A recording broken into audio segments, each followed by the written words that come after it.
नमस्कार साथियों, स्वागत है आप सभी का हमारे यूट्यूब चैनल पे। तो साथियों, आज की क्लास में हम हिंदी प्रश्न पत्र द्वितीय के अंतर्गत तीसरा यूनिट हिंदी आलोचना, तो इसमें चर्चा करेंगे हिंदी आलोचना का विकास और प्रमुख आलोचक। तो इसको पढ़ेंगे और साथ ही एमसीक्यूज के माध्यम से भी जानेंगे।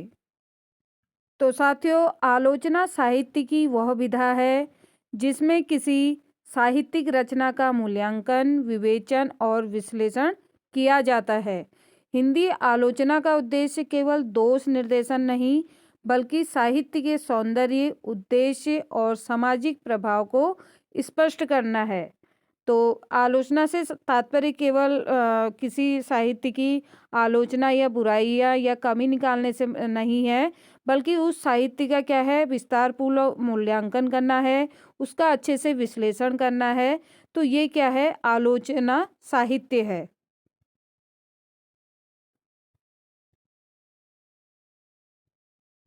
तो साथियों, सबसे पहले बात करते हैं हिंदी आलोचना का प्रारंभिक काल। तो प्रारंभिक काल भारतेंदु युग। तो हिंदी आलोचना का व्यवस्थित प्रारंभ भारतेंदु हरिश्चंद्र से माना जाता है। तो माना गया है हिंदी की जो आलोचना का जो व्यवस्थित प्रारंभ शुरुआत हुई, तो वो भारतेंदु युग से हुई, भारतेंदु हरिश्चंद्र जी से माना जाता है। तो इस काल में जो आलोचना के मुख्यतः किस रूप में हुई थी, जैसे नैतिक, सामाजिक, सुधारवादी। इस काल में आलोचना के ये तीन मुख्यतः घटक थे, नैतिक विकास पे, सामाजिक और सुधारवादी पे। तो भारतेंदु ने साहित्य को समाज सुधार का माध्यम माना था और उसी के माध्यम से उन्होंने की क्या आलोचना आलो साहित्यिक आलोचना की थी। इस काल में क्या प्रमुख विशेषताएं थी आलोचना की? तो आलोचना अनौपचारिक थी, निबंधों, भूमिकाओं और लेखों में आलोचना, और पाश्चात्य साहित्य का प्रारंभिक प्रभाव।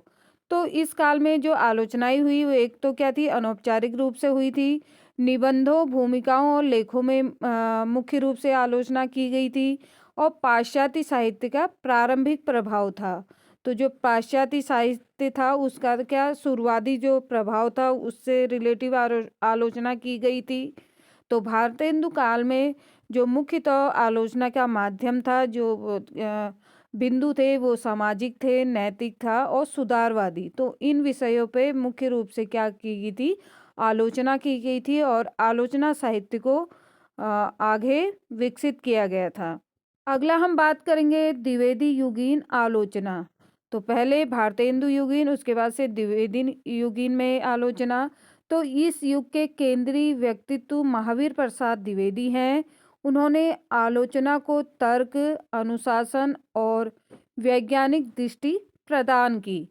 तो द्विवेदी युग के जो मेन व्यक्तित्व थे महावीर प्रसाद द्विवेदी, तो उन्होंने जो आलोचना का मुख्य रूप माना था, उन्होंने तर्क, अनुशासन और वैज्ञानिक दृष्टिकोण दिया था।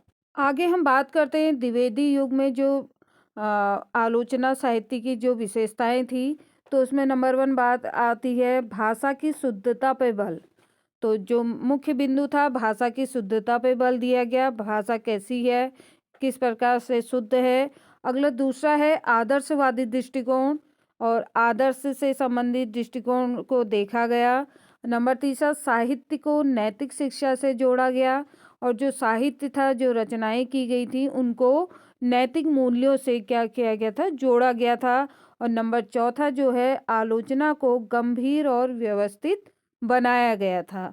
तो ये द्विवेदी युगीन मुख्य बातें थी, विशेषताएं थी आलोचना साहित्य पे।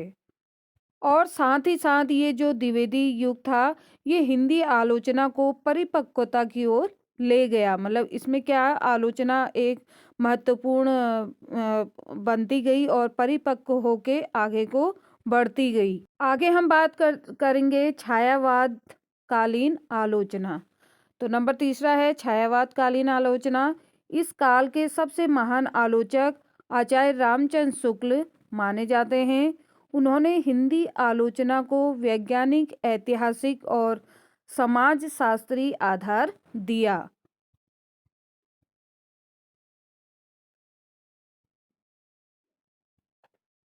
तो छायावाद कालीन आलोचना में शुक्ल जी ने हिंदी आलोचना को क्या एक वैज्ञानिक दृष्टि से देखा, ऐतिहासिक दृष्टि से एवं शास्त्री आधार माना। साथ ही इसमें बात करेंगे उनके मुख्य क्या बिंदु थे, क्या विशेषताएं थी। नंबर 1 जैसे साहित्य समाज का प्रतिबिंब है, तो उनका मानना था कि जो साहित्य है समाज, तो साहित्य जो दिखाएगा वही समाज देखेगा, तो वो साहित्य को समाज का क्या प्रतिबिंब मानते थे। दूसरा है भाव और विचार का संतुलन। नंबर दूसरा उन्होंने माना था अगर यदि साहित्य में भाव और विचार क्या हो, संतुलित हो, बराबर मात्रा में हो, तो वो साहित्य क्या उतना ही अधिक प्रबल होगा, अच्छा बनेगा। और नंबर तीसरा उनकी जो विशेषता थी वो थी लोक मंगल की अवधारणा। तो लोक मंगल से मतलब सभी लोगों का क्या मंगलकारी हो, और उनकी क्या अवधारणाएं उसमें हैं, लोगों के हित से संबंधित इसमें क्या की थी, बातें की गई थी। तो उन्होंने इन विशेषताओं को क्या प्रमुखता दी थी। इसी के आधार पे उन्होंने क्या आलोचना की। और उनकी जो एक प्रमुख कीर्ति है, रचना है, हिंदी साहित्य का इतिहास, तो एक ये आलोचनात्मक कृति है। तो शुक्ल जी ने हिंदी आलोचना को सर्वोच्च स्तर तक पहुंचाया था। तो शुक्ल जी ने जो आलोचना को बढ़ाया था, सबसे ऊपर ले गए थे, सर्वोच्च स्तर तक उन्होंने आलोचना को पहुंचाया था। तो आगे हम बात करेंगे उत्तर छायावाद एवं प्रगतिवाद आलोचना। तो नंबर चौथा है उत्तर छायावाद एवं प्रगतिवाद आलोचना। तो इस काल में आलोचना पर मार्क्सवादी विचारधारा का प्रभाव पड़ा। तो इस काल के जो प्रमुख आलोचक थे वो थे रामविलास शर्मा और नामवर सिंह। इस काल में जो आलोचना की जो मुख्य विशेषताएं थी वो क्या रही, जैसे वर्ग संघर्ष की चेतना, नंबर 1, सामाजिक यथार्थ, शोषण के विरुद्ध स्वर, साहित्य को सामाजिक परिवर्तन का साधन माना गया। तो इसमें जो प्रमुख आलोचक थे इस काल में रामविलास शर्मा, नामवर सिंह, तो इन्होंने जो मुख्य विशेषताएं रखी थी, जैसे वर्ग संघर्ष की चेतना, तो मतलब ये क्या पूरे समाज को एक समान मानते थे और उसमें क्या अलग अलग वर्ग में क्या कठिनाइयाँ हो रही हैं, क्या संघर्ष हो रहा है, उनको इसमें दिखाया। सामाजिक यथार्थ, समाज में जो चल रहा है यथार्थ रूप में, उसे साहित्य के माध्यम से दर्शाया गया। शोषण के विरुद्ध स्वर, और जो किसी पे अत्याचार हो रहा है, शोषण हो रहा है, उसके विरुद्ध इन्होंने आवाज़ उठाई, स्वर निकले, आलोचना के माध्यम से साहित्य रचनाएं हुई। और साहित्य को सामाजिक परिवर्तन का साधन माना। तो जो साहित्य था उसे क्या सामाजिक समाज का परिवर्तन के रूप में एक विशेष साधन माना गया। इस काल में भी जो प्रमुख आलोचक थे उन्होंने क्या आलोचना साहित्य को एक विशेष दर्जा दिया और इसे उच्च कोटि का बनाया। और उसके बाद से जो हमारा इसमें अंतिम वर्ग है आधुनिक हिंदी आलोचना। तो आधुनिक काल में आलोचना में नए सिद्धांतों का परिवेश हुआ। तो आधुनिक काल में जो आलोचनाएं हुई उसमें नए नए सिद्धांत आए, नए नए कवियों के द्वारा आलोचना की गई। तो इस काल में जो आलोचना की मुख्य विशेषताएं रही वो क्या थी, मनोविश्लेषणात्मक आलोचना, तो मन के भावों का विश्लेषण करते हुए आलोचना की गई। अस्तित्ववादी आलोचना, अस्तित्व को ध्यान में रखते हुए आलोचना की गई। और संरचनावाद, इसमें नंबर तीसरा संरचनावाद को देखते हुए आलोचना हुई। और उत्तर आधुनिक आलोचना, तो इसके जो ये 4 प्रमुख कारण थे, विशेषताएं थी, इनके माध्यम से ही आलोचना को चित्रित किया गया, आलोचना साहित्य का विकास किया गया। तो यह आलोचना अधिक क्या रही, बौद्धिक और सिद्धांत प्रधान हो गई। तो आधुनिक काल की जो आलोचना रही, आलोचना साहित्य का जो विकास हुआ वो बौद्धिक रूप से विकसित हुआ और सिद्धांत प्रधान कहलाया। तो साथियों अंत में हम निष्कर्ष के रूप में जानेंगे कि हिंदी आलोचना का जो विकास नैतिकता से वैज्ञानिकता और सामाजिक चेतना से आधुनिक बौद्धिकता तक की यात्रा है। तो आज हिंदी आलोचना जो बहुआयामी और समृद्ध रूप में विद्यमान है। आज जो हिंदी की आलोचना है वो क्या है, बहुत सारे पहलुओं में और समृद्ध रूप में विद्यमान है।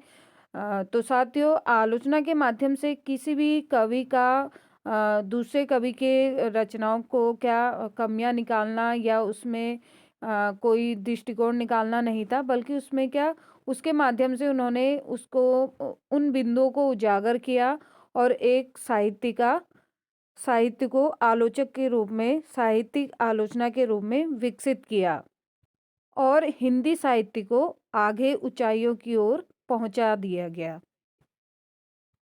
तो साथियों, यदि आपको हमारी क्लास अच्छी लगी तो लाइक एंड शेयर करें, और यदि आप हमारे चैनल पे नए हैं तो चैनल को सब्सक्राइब कर लें।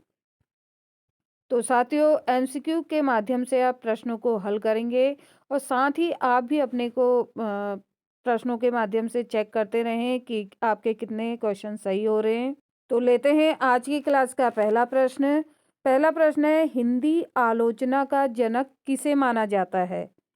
तो ऑप्शन है आचार्य रामचंद्र शुक्ल, भारतेंदु हरिश्चंद्र, महावीर प्रसाद द्विवेदी या रामविलास शर्मा। तो हिंदी आलोचना का जनक जिसने शुरुआत करी थी वो माने जाते हैं भारतेंदु हरिश्चंद्र। तो ऑप्शन नंबर बी इसका सही उत्तर हो जाएगा। अगला प्रश्न है, द्विवेदी युग की आलोचना की प्रमुख विशेषता क्या थी? ऑप्शन है रहस्यवाद, वैज्ञानिक एवं तर्क संगत दृष्टि, भावुकता या प्रतीकवाद। तो द्विवेदी युग की जो आलोचना की मुख्य विशेषता थी वो थी वैज्ञानिक एवं तर्क संगत दृष्टि। तो ऑप्शन नंबर बी इसका सही उत्तर हो जाएगा। अगला प्रश्न है, द्विवेदी युग के प्रमुख आलोचक कौन थे? ऑप्शन है भारतेंदु हरिश्चंद्र, आचार्य शुक्ल, महावीर प्रसाद द्विवेदी या नामवर सिंह। तो द्विवेदी युग के जो प्रमुख आलोचक थे वो थे Mahavir Prasad Dwivedi. Option number C इसका सही उत्तर हो जाएगा। अगला प्रश्न है, द्विवेदी युगीन आलोचना की मुख्य विशेषता क्या थी? तो ऑप्शन है भावुकता, वैज्ञानिक दृष्टि, रहस्यवाद या प्रतीकवाद। तो द्विवेदी युगीन आलोचना की जो मुख्य विशेषता थी वो थी वैज्ञानिक दृष्टिकोण। तो उस समय जो द्विवेदी युग के जो आलोचक थे उन्होंने वैज्ञानिक दृष्टिकोण को प्रमुखता दी थी, तो मुख्य विशेषता के रूप में उसे रखा था। तो ऑप्शन नंबर बी इसका सही उत्तर हो जाएगा। अगला प्रश्न है, छायावाद काल के महान आलोचक कौन माने जाते हैं? ऑप्शन है रामविलास शर्मा, आचार्य रामचंद्र शुक्ल, अज्ञेय या नामवर सिंह। तो छायावाद काल के जो महान आलोचक माने जाते हैं वो हैं आचार्य Ramchandra Shukla. Option number B इसका सही उत्तर हो। अगला प्रश्न है, हिंदी साहित्य का इतिहास किसकी रचना है? ऑप्शन है हजारी प्रसाद द्विवेदी, महावीर प्रसाद द्विवेदी, आचार्य रामचंद्र शुक्ल या भारतेंदु हरिश्चंद्र। तो हिंदी साहित्य का जो इतिहास है उसके लेखक हैं आचार्य Ramchandra Shukla. Option number C इसका सही उत्तर हो जाएगा। अगला प्रश्न है, आचार्य शुक्ल की आलोचना का मूल सिद्धांत क्या है? ऑप्शन है व्यक्तिवाद, लोक मंगल, रहस्यवाद या प्रयोगवाद।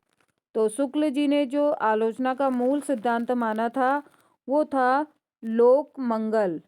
तो सभी लोगों का कल्याण हो, मंगल की भावना हो, तो लोक मंगल की भावना से संबंधित उन्होंने आलोचना पे मूल सिद्धांत दिया था। तो ऑप्शन नंबर बी इसका सही उत्तर हो जाएगा। अगला प्रश्न है, शुक्ल जी की आलोचना किस आधार पे विकसित हुई? तो शुक्ल जी की जो आलोचना विकसित हुई थी वो थी ऐतिहासिक और समाजशास्त्री आधार पे। तो ऑप्शन नंबर बी इसका क्या है, सही उत्तर हो जाएगा। अगला प्रश्न है, प्रगतिवादी आलोचना का दार्शनिक आधार क्या है? ऑप्शन है अध्यात्मवाद, मार्क्सवाद, आदर्शवाद, रहस्यवाद। तो प्रगतिवादी जो आलोचना का दार्शनिक आधार था वो था मार्क्सवाद। ऑप्शन नंबर बी इसका सही उत्तर हो जाएगा। तो इसमें जो प्रमुख आलोचक थे नामवर सिंह। अगला प्रश्न है, प्रगतिवादी आलोचना में किस पर बल दिया गया? ऑप्शन है वर्ग चेतना, अलंकार, कल्पना या रहस्य। तो प्रगतिवादी जो आलोचना में जिस विषय पे मुख्य रूप से बल दिया गया वो है वर्ग चेतना। तो ऑप्शन नंबर ए इसका सही उत्तर हो जाएगा। बढ़ते हैं अगले प्रश्न की ओर। प्रश्न है प्रगतिवादी आलोचक के रूप में कौन प्रसिद्ध हैं? ऑप्शन है भारतेंदु हरिश्चंद्र, रामविलास शर्मा, जयशंकर प्रसाद, सुमित्रा नंदन पंत। तो प्रगतिवादी आलोचक के रूप में कौन प्रसिद्ध हैं? वो हैं Ramvilas Sharma. Option number B इसका सही उत्तर हो जाएगा। अगला प्रश्न है नामवर सिंह किस प्रकार के आलोचक हैं? ऑप्शन है भक्तिकालीन, रीतिवादी, आधुनिक मार्क्सवादी या रहस्यवादी। तो नामवर सिंह किस प्रकार के आलोचक हैं? तो इसका सही उत्तर है आधुनिक मार्क्सवादी। तो वो आधुनिक युग में जो मार्क्सवादी थे उस वर्ग के आलोचक हैं। तो ऑप्शन नंबर सी इसका सही उत्तर होगा। अगला प्रश्न है आधुनिक हिंदी आलोचना में किसका प्रभाव है? तो हमने जैसे कि पढ़ा था व्याख्या में, तो आधुनिक हिंदी की आलोचना में प्रभाव पूछा है मनोविश्लेषण, अस्तित्ववाद, संरचनावाद या सभी।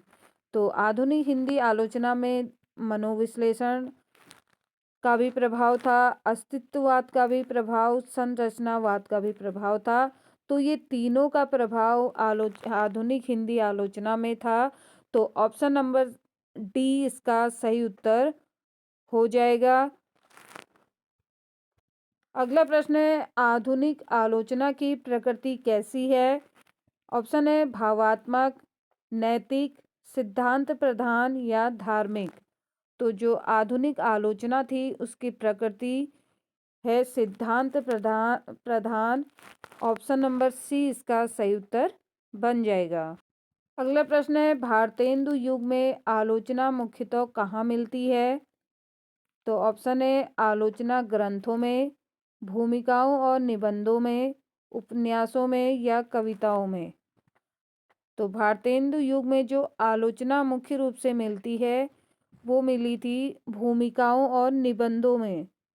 तो ऑप्शन नंबर बी इसका सही उत्तर होगा। तो साथियों जिन भी साथियों ने यदि हमारी अभी भी मेंबरशिप ज्वाइन नहीं कर रखी हैं तो उसे ले लीजिए, और जिससे कि हमारी जो क्लासें हैं आपको लगातार मिलते रहेंगी। तो बढ़ते हैं अगले प्रश्न की ओर। अगला प्रश्न है द्विवेदी युग में किस पर विशेष बल था? तो द्विवेदी युग में किस चीज़ पे मुख्य रूप से बल दिया गया था? ऑप्शन है भाषा शुद्धता पे, प्रतीक पे, प्रयोग पे या रहस्य पे।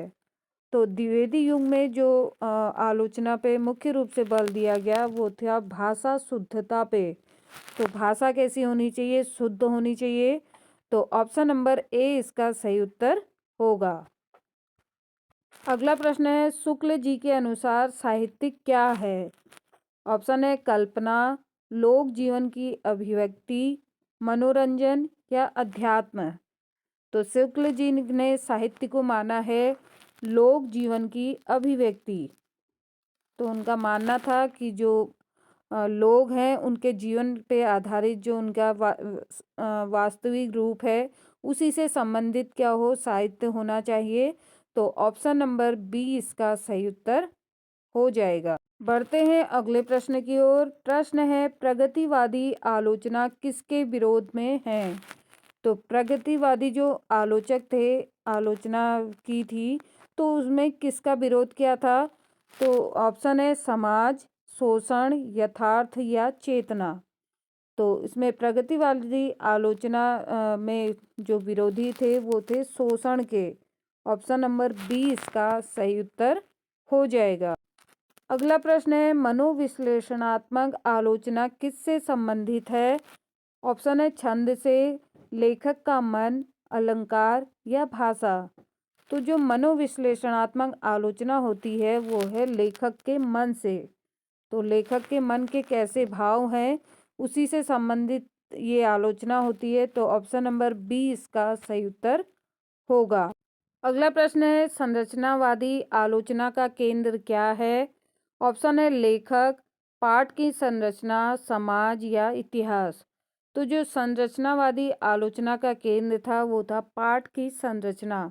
तो पाठ की संरचना कैसी हो, तो ऑप्शन नंबर बी इसका सही उत्तर हो। अगला प्रश्न है, हिंदी आलोचना को वैज्ञानिक आधार किसने प्रदान किया। ऑप्शन है भारतेंदु हरिश्चंद्र ने, महावीर प्रसाद द्विवेदी, आचार्य रामचंद्र शुक्ल या नामवर सिंह। तो हिंदी आलोचना को वैज्ञानिक आधार प्रदान किया वो है Mahavir Prasad Dwivedi. Option number B इसका सही उत्तर होगा। अगला प्रश्न है, हिंदी आलोचना का मुख्य उद्देश्य क्या है। तो ऑप्शन है केवल प्रशंसा करना, केवल दोष निकालना, साहित्य का मूल्यांकन करना या मनोरंजन करना। तो हिंदी आलोचना का मुख्य उद्देश्य है साहित्य का मूल्यांकन करना। तो ऑप्शन नंबर सी इसका सही उत्तर होगा। तो साथियों अगला प्रश्न है प्रश्न संख्या 23, लोक मंगल की अवधारणा किस आलोचक से जुड़ी है। तो इसके ऑप्शन है भारतेंदु हरिश्चंद्र, महावीर प्रसाद द्विवेदी, आचार्य रामचंद्र शुक्ल, रामविलास शर्मा। तो साथियों इस प्रश्न का उत्तर आप कमेंट बॉक्स में लिखिएगा। बढ़ते हैं अगले प्रश्न की ओर। प्रश्न है, प्रगतिवादी आलोचना में साहित्य को क्या माना गया है। ऑप्शन है मनोरंजन का साधन, आध्यात्मिक साधना, समाज परिवर्तन का साधन, कल्पना का खेल। तो प्रगतिवादी आलोचना में साहित्य को माना गया है समाज परिवर्तन का साधन। तो ऑप्शन नंबर सी इसका सही उत्तर होगा। बढ़ते हैं अगले प्रश्न की ओर। प्रश्न है, आधुनिक हिंदी आलोचना का विकास मुख्यतः कब हुआ। ऑप्शन है भक्ति काल में, रीति काल में, स्वतंत्रता के बाद या आदिकाल। तो आधुनिक हिंदी आलोचना का विकास मुख्यतः हुआ स्वतंत्रता के बाद, आज़ादी के बाद आधुनिक हिंदी आलोचना का विकास माना गया है। तो इसका सही जो उत्तर है ऑप्शन नंबर सी। लेते हैं आज की क्लास का प्रश्न 26, भारतेंदु युगीन आलोचना की प्रकृति कैसी थी। ऑप्शन है वैज्ञानिक, नैतिक एवं सुधारवादी, प्रतीकात्मक या प्रयोगवादी। तो भारतेंदु युगीन जो आलोचना की प्रकृति थी वो थी नैतिक एवं सुधारवादी। तो इसमें आलोचना को सुधार के माध्यम से देखा गया, साहित्य को और नैतिक मूल्यों से जोड़ा गया। तो ऑप्शन नंबर बी इसका सही आंसर बन जाएगा। अगला प्रश्न है, द्विवेदी युग की आलोचना किससे प्रभावित थी। ऑप्शन है भक्तिकालीन विचारों से, पाश्चात्य साहित्य और विचारों से, रहस्यवाद से, लोकगीतों से। तो साथियों अभी हमने व्याख्या के माध्यम से पढ़ा था द्विवेदी युग की जो आलोचना उस पर किसका प्रभाव पड़ा था। तो ऑप्शन नंबर बी इसका क्या है सही उत्तर है, पाश्चात्य साहित्य और विचारों से। तो द्विवेदी युग की जो आलोचना का प्रभाव था वो था पाश्चात्य साहित्य और उससे संबंधित जो उसके विचार थे।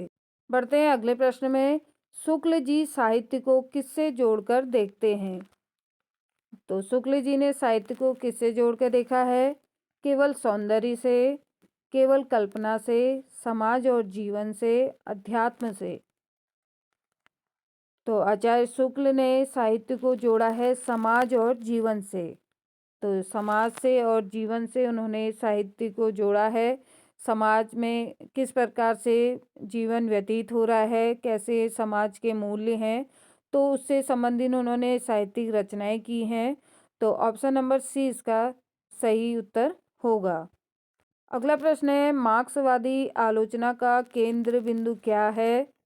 ऑप्शन है व्यक्ति, भाषा, समाज और वर्ग, अलंकार।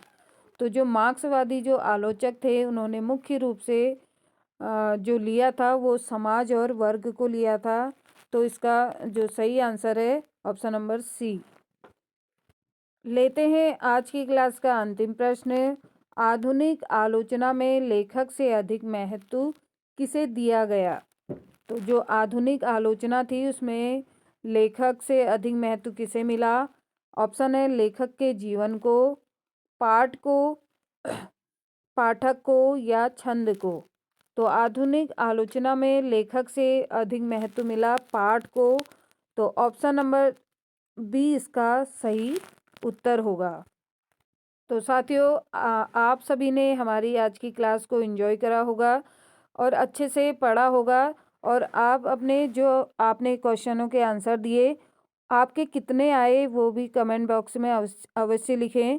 और आपको यदि हमारी क्लास अच्छी लगे तो इसे शेयर ज़रूर करें, और जो नए अभ्यर्थी हैं वो चैनल को सब्सक्राइब कर लें, जिससे कि हमारी जो लगातार वीडियो हैं आप तक पहुंच जाएं। तो मिलते हैं अगली क्लास में, तब तक के लिए आप सभी को नमस्कार।